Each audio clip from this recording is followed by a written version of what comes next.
ہارون سوال کر رہے ہیں کہ the month of Ramadan is near and it is a common question among Muslims as a controversy to pray Taraweeh or not, full month or half month.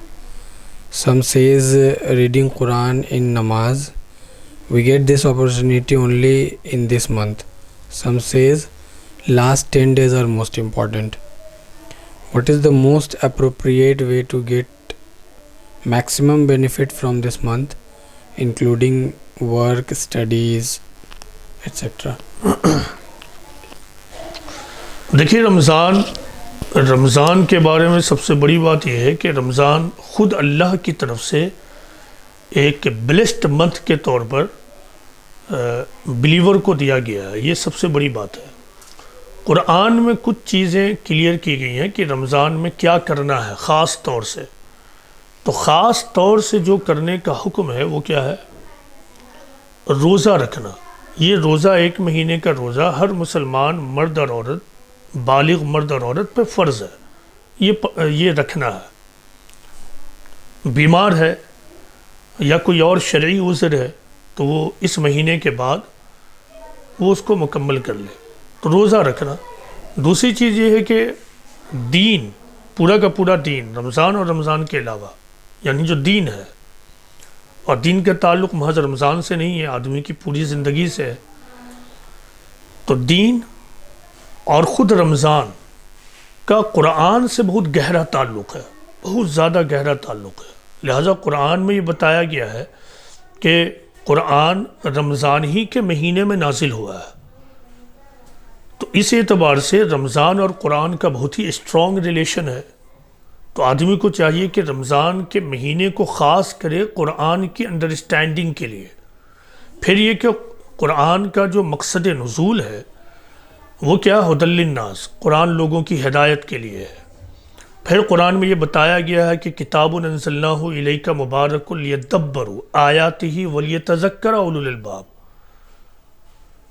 تو یہ قرآن اللہ تعالیٰ نے اس لیے نازل کیا ہے تاکہ لوگ اس پر تدبر کریں، تفکر کریں، کانٹمپلیشن کریں، ریفلیکشن کریں،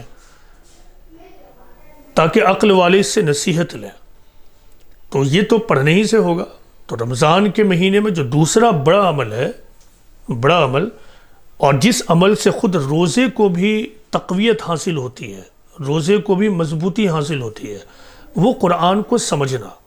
تو رمضان میں جو ہم نے بچپن کے دنوں سے آج تک جو دیکھا ہے اور جو دیکھ رہے ہیں وہ یہ ہے کہ رمضان کے دنوں میں لوگ قرآن کی تلاوت کرتے ہیں، یعنی محض تلاوت.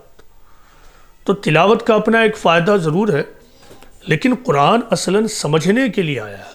تو آدمی کو چاہیے کہ قرآن کو اپنی زبان میں حاصل کرے اگر وہ عربی زبان نہیں جانتا ہے، اور قرآن کو سمجھنے کی کوشش کرے. یہ اصل کام ہے. تو لوگوں میں پتہ نہیں کہاں سے یہ مشہور ہو گیا ہے کہ زیادہ سے زیادہ ختم کرنا، 1 ختم، 2 ختم، 4 ختم. اس کا قرآن و حدیث سے کوئی تعلق نہیں ہے کہ آپ رمضان کے مہینے میں کاؤنٹنگ کریں کہ میں نے 1 ختم کیا، 2 اس کا قرآن و حدیث سے کوئی تعلق نہیں ہے. قرآن سمجھنے کے لیے آیا ہے. ایون مسلمانوں میں یہ بھی غلط فہمی ہے کہ جو رمضان میں قرآن شروع کیا میں نے پڑھنا، وہ رمضان ہی میں پھر کمپلیٹ کرنا. تو یہ سب باتیں جو ہے وہ یعنی غیر علمی باتیں ہیں. اس کا نہ علم سے تعلق ہے، نہ عقل سے تعلق ہے، نہ اسلام سے تعلق ہے. تو دوسرا بڑا عمل کیا ہے؟ قرآن کو سمجھنا. اور جب سمجھنا شروع کرے گا آدمی رمضان کے مہینے میں تو یقیناً وہ پورے کے پورے قرآن کو رمضان میں نہیں سمجھ پائے گا. ہاں، سمجھنے کا آغاز ضرور ہو جائے گا ایک مبارک مہینے میں. تیسرا بڑا عمل ہے وہ رات کے وقت میں عبادت کرنا. رات کے وقت میں عبادت کرنا. تو امت میں تراویح کی نماز دور اول ہی سے رائج ہے، لیکن یہ جاننا چاہیے کہ تراویح کی جو نماز ہے وہ فرض نہیں ہے. لیکن ہاں، رات میں رمضان کے مہینے میں اگر آدمی تراویح کی نماز کا اہتمام کرے تو یہ ایک ایکسٹرا فائدہ ہے قرآن میں جینے کا، کہ قرآن کو کھڑے ہو کے سننا، سمجھنا. لیکن یہ کوئی فرض نماز نہیں ہے. یہ بات واضح رہنی چاہیے. اب اس کو نہ سمجھنے کی وجہ سے بھی لوگوں میں ایک بیماری پیدا ہوئی ہے جو میں نے سمجھا ہے، رمضان کے مہینے میں تراویح میں قرآن کا کھلواڑ کرنا۔ کیا کھلواڑ؟ یعنی قرآن تو اس لیے آیا ہے کہ آدمی اس کو ترتیل کے ساتھ پڑھے، اطمینان و سکون کے ساتھ پڑھے، لیکن آپ دیکھتے ہیں ان دنوں آج کل 5 دن کے اندر تراویح ختم، 9 دن کے اندر، تو یہ تو قرآن کا عجیب و غریب انداز میں لوگ پڑھنا شروع کر دیا ہے، اور اس کی وجہ سے مسجدیں خالی ہو جاتی ہیں، اس کی وجہ سے مسجدیں خالی ہو رہی ہیں۔ تو آدمی کو اگر یہ معلوم ہو کہ ہم تراویح فرض ہے نہیں ہے تو ٹھیک ہے، ہم تراویح یہاں پڑھ رہے ہیں، پھر میں نے اگر سفر کیا، میں دلی گیا تو وہاں جہاں سے مل جائے وہاں سے پڑھ لیں۔ لوگ یہ سمجھتے ہیں کہ یہاں اگر میں پٹنہ میں ہوں اور پٹنہ میں نے آج 2 پارہ تراویح پڑھ لیا ہے تو اب اگلے دن تیسرے پارہ ہی سے ملنا ضروری ہے۔ مطلب عجیب و غریب قسم کی باتیں پھیلی ہوئی۔ آپ جہاں جائیے جہاں سے مل جائے، اصل چیز ہے قرآن پر غور کرنا، جہاں سے مل جائے۔ آپ کو نہیں سمجھ میں آتا ہے تو کم از کم اصل چیز یہ ہے کہ قرآن کے الفاظ کو سن کر، خدائی کلمات کو سن کر اس کا سرور حاصل کرنا۔ تو جس پارے کو بھی اچھے ڈھنگ سے سنیے گا ایک سرور ملے گا، اس کا ایک اپنا لطف ہے۔ اگر قرآن اچھا پڑھنے والا کوئی ہو تو اس کا اپنا ایک لطف اور مزہ ہو، جہاں سے سنیے، جہاں سے سن لیجیے۔ تو اس طرح کی بہت ساری چیزیں ہیں جو غلط فہمی کے ذریعہ پھیلی ہوئی ہیں۔ تو پہلی چیز روزہ فرض ہے، قرآن کو سمجھنا تو یہ مسلمانوں پہ اصلاً فرض ہے، سمجھنا ہے انہیں۔ تیسری چیز ہے رات میں عبادت کرنا، اور یہ نفلی عبادت ہے۔ رات میں جو بھی عبادت ہوگی 5 وقت کے علاوہ وہ نفلی عبادت اصلاً ہے، اس کا اہتمام کریں۔ قرآن و حدیث کے ذریعہ یہ معلوم ہوتا ہے کہ رمضان کا جو آخری عشرہ ہے، آخری کا 10 دن، تو وہ بہت زیادہ مبارک دن ہے۔ اس میں آخری کے 10 دن میں سے کوئی ایک دن ایسا